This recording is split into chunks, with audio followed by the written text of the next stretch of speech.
Why it's okay that Zach Britton is the Yankees' most expensive off-season prize. Elsa, Getty ImagesIt. It's hard to look at the New York Yankees off-season and not feel disappointed about how they've attempted to catch up to the Boston Red Sox. Beyond winning as many games as possible, the Yankees went into the 2018 season with the goal of avoiding the luxury tax. They accomplished their mission by spending less than $200 million on payroll for the first time since 2004, all the while winning 100 games.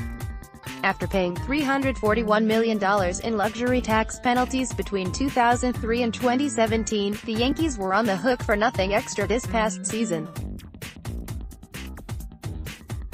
Moreover, they reset their penalties on future overages from 50% to 20%, ergo, it was time for principal owner Hal Steinbrenner to deliver on a hint he dropped in November 2017, via David Lennon of Newsday. "I think that flexibility is going to be a reality for us to do that, and still field the kind of team that our fans demand, yet rather than some combination of Manny Machado, Bryce Harper, Patrick Corbin and Craig Kimbrell for hundreds of millions of dollars, the Yankees have added lesser stars for a total of roughly $150 million.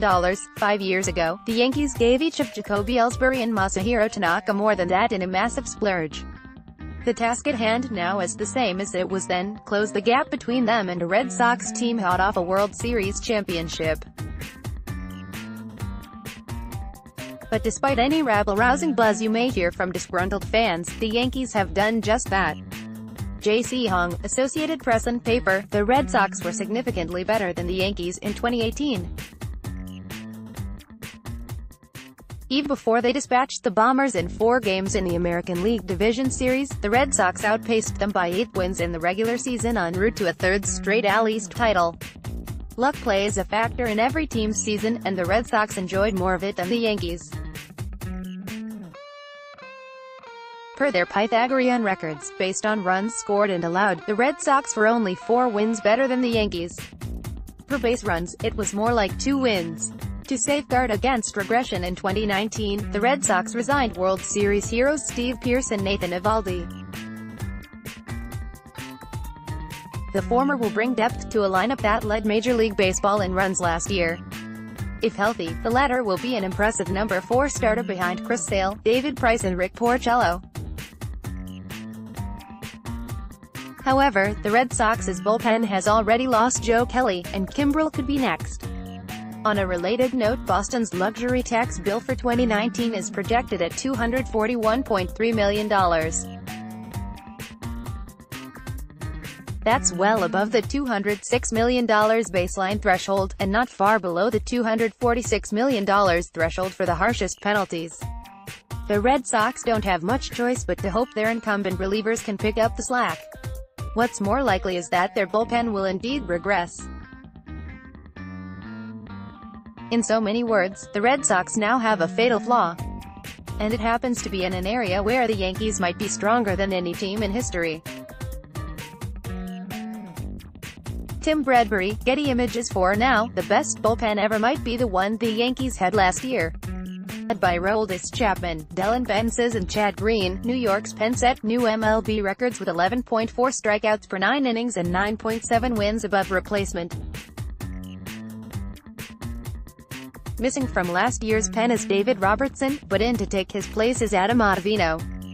This will be an upgrade if Ottavino carries over his 2018 success, a 13.09 and 2.43 ERA, with the Colorado Rockies. If re-signee Zach Britton picks up where he left off with the Yankees, a 2.88 ERA and a vintage 77.8 ground ball percentage, he'll be an upgrade in his own right. Above all, the Yankees' star-studded bullpen will ensure that even the slimmest of late leads generally stay safe. Beyond that, it can cover on occasions when a Yankees starter has a bad day. But that shouldn't be as big of a bother as it was in 2018. The Yankees have filled the 3 open slots behind Luis Severino and Masahiro Tanaka by re-signing CC Sabathia and J.A. Happen trading for James Paxton. These 5 would have combined for a 9.9 K9 and a 3.63 ERA in 2018. They have enough collective talent and experience to do at least that well in 2019, Severino and Paxton, in particular, are potential Cy Young Award contenders. Before a slow finish to 2018, Severino had a 10.6 K9 and 2.60 ERA over a 49-start span. Injuries have slowed Paxton's progress towards stardom, but not enough to keep him from a no-hitter and career bests in K9, 11.7, and innings, 160.1, in 2018, which brings us to the most unchanged part of the 2018 Yankees, their lineup. Elise Amendola, Associated Press. DJ LeMahieu and Troy Tulowitzki are the only new additions to New York's offense. The former is a singles hitter who largely made his living at Coors Field as a member of the Rockies. The latter is another former Rocky who hasn't played since July 2017, and he doesn't have a clear avenue to playing time in New York anyway. Then again, the Yankees' offense didn't need saving. It hit an MLB record 267 home runs and scored 5.3 runs per game in 2018 despite a variety of challenges. One was Aaron Judge's absence with a broken wrist between July 27 and September 13. New York's offense wasn't the same without the 2017 AL Rookie of the Year and MVP runner-up, 117G with Judge, .798 ops and 5.4 runs per game, 45G without Judge, .735 ops and 4.9 runs per game. The Yankees also got less than expected production out of Giancarlo Stanton, who hit 21 fewer homers than he did with the Miami Marlins in his 2017 MVP season, and Gary Sanchez, whose ops fell from .876 all the way down to .697.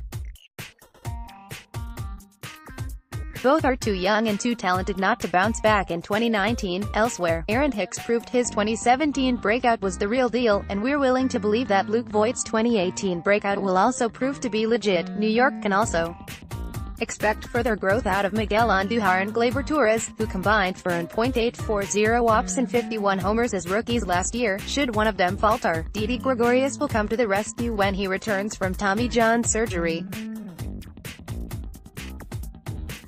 Fangraphs projections expect the Red Sox to win one more game than the Yankees in 2019.